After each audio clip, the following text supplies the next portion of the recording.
Okay ladies, for those of you that have bought continuous zipper tape, I thought I'd try and show you how you can fit one of these onto your zipper. Now you can buy a thing called I think it's called a Genamajig, but it's hideously expensive, and I just haven't got one, so I don't use any kind of tool. Now I know there is a video flying around Facebook that you can use a fork to do this. Again, I've tried it, not had any success, so I'm going to show you how I do it.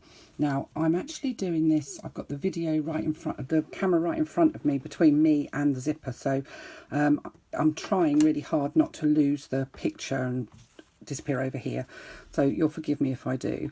So the first thing is that your zipper tape will come in a long strip, and it's usually already attached together, and then you get your zipper heads separately. So some suppliers will actually have the zipper heads already on the zipper, and they thread sort of half a dozen on the zipper, but most of them come in a separate bag. The one thing I will say is that with all zipper tape and zipper, when you're buying continuous zipper, is that not all heads will fit all zippers. Now this is a size 5 zipper, and there are differences between a size 5 and a size 3 zipper.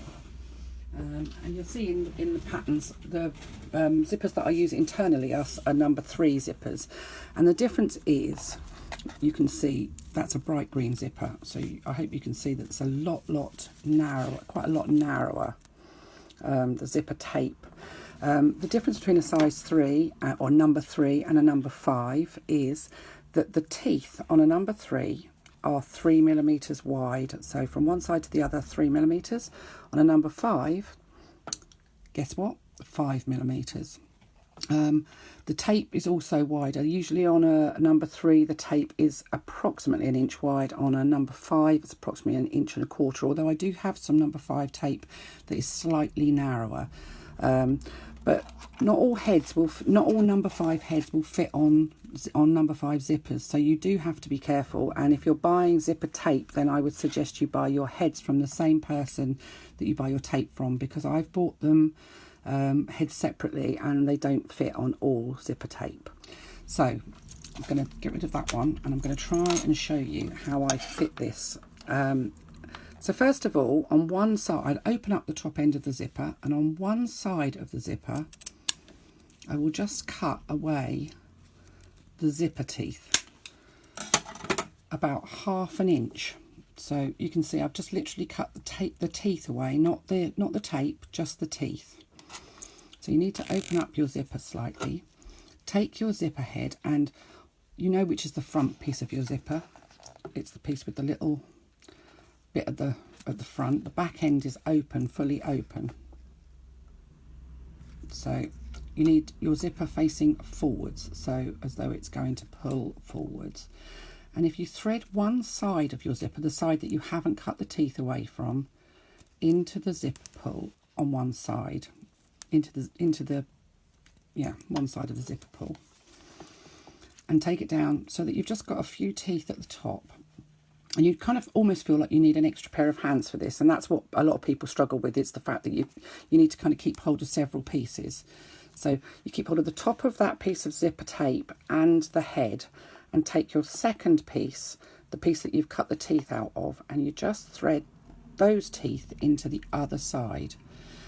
They won't go right the way through, you just push them up as far as they'll go, and then you need to hold on to both of the zipper tapes, the top of both of them, which is why we don't cut that extra piece off.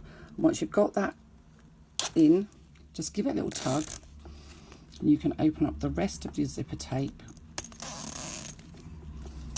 and your zipper head is now fully onto your zipper. The only thing I will say is, if you're using continuous zipper tape, is make sure that if it says to cut your zipper to 8 inches or whatever, make sure you give yourself a little bit extra, because you're going to be cutting the teeth away at one end. So this, if I'd cut that to 8 inches, by the time I'd actually done that bit at that end, I'd have only ended up with 7.5 inches of zipper tape, which wouldn't have been enough if that's what I'd been needed to do. So I'll show you that again. So I'm just going to open up those teeth. I've cut the teeth away from one side. I'm just going to thread that head onto the side that hasn't got the teeth taken away. I'm holding onto the zipper head and the tape. I take the second part of the zipper, just slot it in as far as it will go, and it won't go in proper fully. It just goes in, well, it goes in so that you can't see the ends of the zipper teeth, but it won't go in any further than that. Once you've got it in, just give it a pull and it should just slide on. Now, if you wanted a double zipper, so you're going to have two zippers, one coming from each end so that they meet in the middle, you can do the same process at the other end, and then you've got two zipper heads on. However, you will find that sometimes when you do that, you get a little kink where one side is further on than the other, so you'll end up with that look, which is not attractive.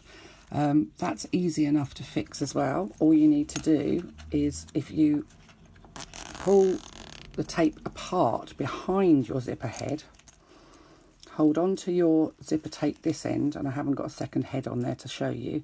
What you can do is you can just pull that side of the tape through, and it just moves it along a couple of teeth, and there you go. There's your zipper head fully fitted onto your continuous zipper. The same process can be followed with any size, number 3 or number 5, or you can get 7s, 9s and much bigger, designed for tents, anoraks and such like. You can sometimes, I've done I don't even think this zipper undoes. It's not a, oh no, it does. I've sometimes even done patterns where you need to actually remove the head and thread it on once you've stitched the zipper tape on. So you can actually cut the little stoppers off of an ordinary zipper. This is a closed end zipper, so it's got the little metal bit at this end that stops the zipper head coming off. You can remove those. You need a pair of pliers to do it. But if you cut these little metal bits off the top here, the head will slide straight off, and you can open that zipper and you can just thread the zipper back on in exactly the same way as we did with the number 5. People are frightened of continuous zipper because they think they can't get the zipper heads on, but actually with a little bit of practice and say cutting just that one side half an inch shorter, you can get the zipper heads on easily. So I know a lot of you have bought your continuous zipper from Michelle, so I thought I'd show you how to do this.